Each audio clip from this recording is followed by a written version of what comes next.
Merci. Chers collègues, le vœu qui vous est présenté aujourd'hui, résultat d'un travail coordonné par France Urbaine, réaffirme toute l'importance de la commande publique pour les territoires.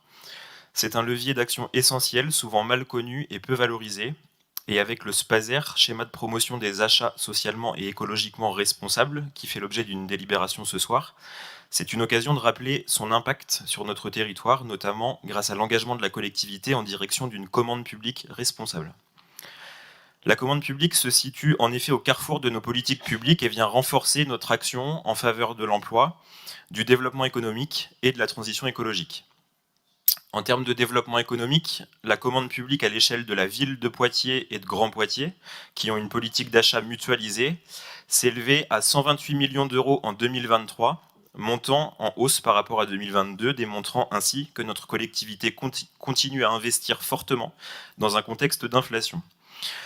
Les impacts pour les acteurs locaux ne sont pas négligeables puisque 2/3 des 128 millions d'euros alimentent les carnets de commandes d'entreprises de l'ex-Poitou-Charentes. Cela contribue à maintenir ou à créer de l'emploi, à valoriser les savoir-faire locaux et à contribuer à la structuration de filières. En développant les clauses sociales d'insertion et les dispositions environnementales dans nos marchés publics, nous cherchons à renforcer notre exemplarité, j'y reviendrai tout à l'heure avec le SPASER.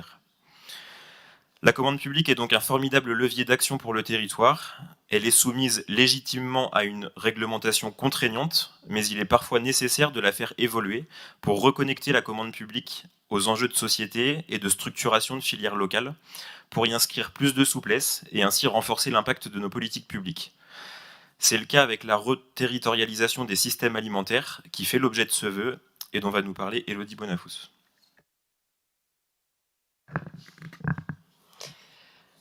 Mes chers collègues, comme vient de le rappeler justement Bastien Bernella, la commande publique est un atout de poids pour le territoire. Tout l'objet de ce vœu est de renforcer son efficience à travers l'évolution de la réglementation européenne pour lever certaines contraintes et lui permettre d'exprimer tous ses potentiels ici en faveur de l'autonomie alimentaire et des circuits courts via la restauration collective. Comme vous le savez, la ville de Poitiers est engagée depuis le début du mandat dans cette dynamique. Notre action s'inscrit dans les objectifs du PAT, le projet alimentaire territorial, qui est porté par Grand Poitiers et les 2 communautés de communes de Haut-Poitou et Vallée du Clin. Nous participons au capital de plusieurs cycles alimentaires sur le territoire, Ceinture Verte, Atelier des Vallées, Mangeons Bio ensemble. Et nous sommes sur le point de renouveler nos marchés de denrées alimentaires. Tout cela participe donc d'une même ambition, contribuer à la structuration de filières à travers un approvisionnement local et de qualité en conformité avec la loi Egalim que nous nous efforçons d'appliquer scrupuleusement. À Poitiers, la restauration collective, pour rappel, concerne 2,9 millions d'euros de volume d'achat annuel de denrées alimentaires pour 1,2 million de repas par an. C'est donc une opportunité de mobilisation et de soutien des producteurs locaux considérable. Si les enjeux réglementaires de la commande publique garantissent la concurrence, garantissent la transparence des procédures, la multiplication des critères et des spécifications les a alourdis et complexifiés au fur et à mesure du temps, empêchant par là même la mise en place d'une réelle stratégie d'approvisionnement local. Il faut en effet développer une ingénierie particulière pour ce type de marché devenu complexe et figé sur plusieurs années. Cette réalité réglementaire rend parfois difficile l'intégration de nouveaux petits producteurs pendant la durée du marché et conduit parfois à des aberrations qui sont rapportées dans ce vœu. Il apparaît donc urgent de moderniser le droit européen en la matière pour avoir des contrats plus souples et sécurisants pour les producteurs, soumis à des volatilités importantes sur les quantités et sur les prix.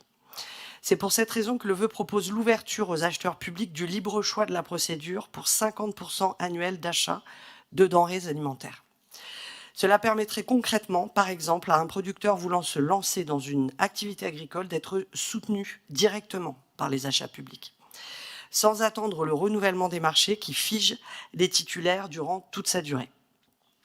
Plus de liberté de contracter avec les fournisseurs locaux, donc plus de simplification dans le processus d'achat, avec pour conséquence de faciliter l'accès au marché public, de sécuriser les débouchés, de renforcer les filières locales et donc de dynamiser les secteurs. Ce soutien est d'autant plus important dans le contexte agricole actuel, que vous connaissez tous, où les producteurs ont besoin d'être rassurés et accompagnés. L'action des seules collectivités ne saurait être suffisante. La commande publique est l'affaire de toutes et tous.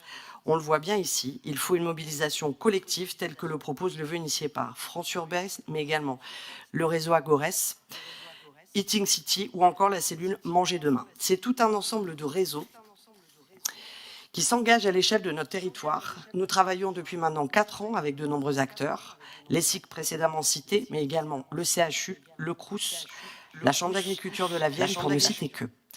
Nous devons tous ensemble poursuivre dans cette voie pour faciliter, simplifier, lever les freins et non pas l'inverse, comme nous avons pu l'observer récemment.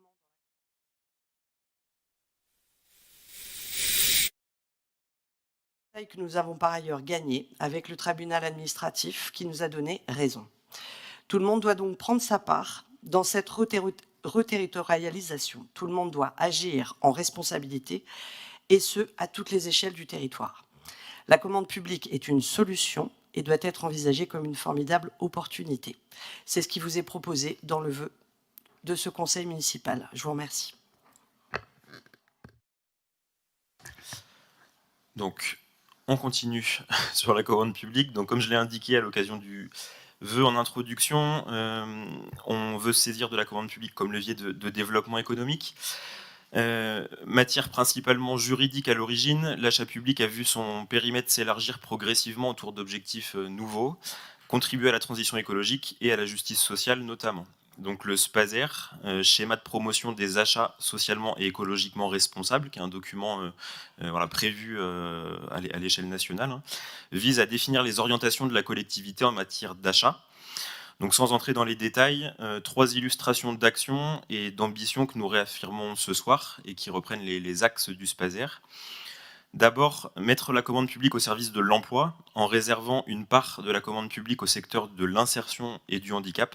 C'est ce que nous faisons depuis le début de ce mandat en développant plus encore les marchés réservés et en favorisant le recours aux clauses sociales dans les marchés qui le permettent.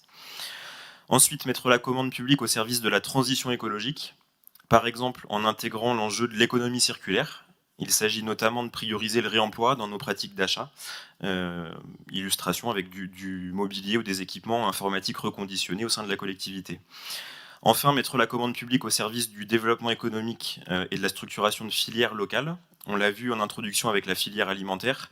On peut aussi citer le cas du bâtiment. Sur les marchés de travaux de la ville de Poitiers, les chantiers de l'école Montmidi et de la caserne Pontachard illustrent notre rôle d'impulsion autour de nouveaux modes constructifs, terre, paille, chanvre, et du réemploi dans le bâtiment. Donc, chers collègues, nous vous invitons ce soir avec cette délibération à approuver le SPASER, comme l'a fait le dernier conseil communautaire de Grand Poitiers, afin d'engager durablement nos collectivités dans une démarche de commande publique responsable.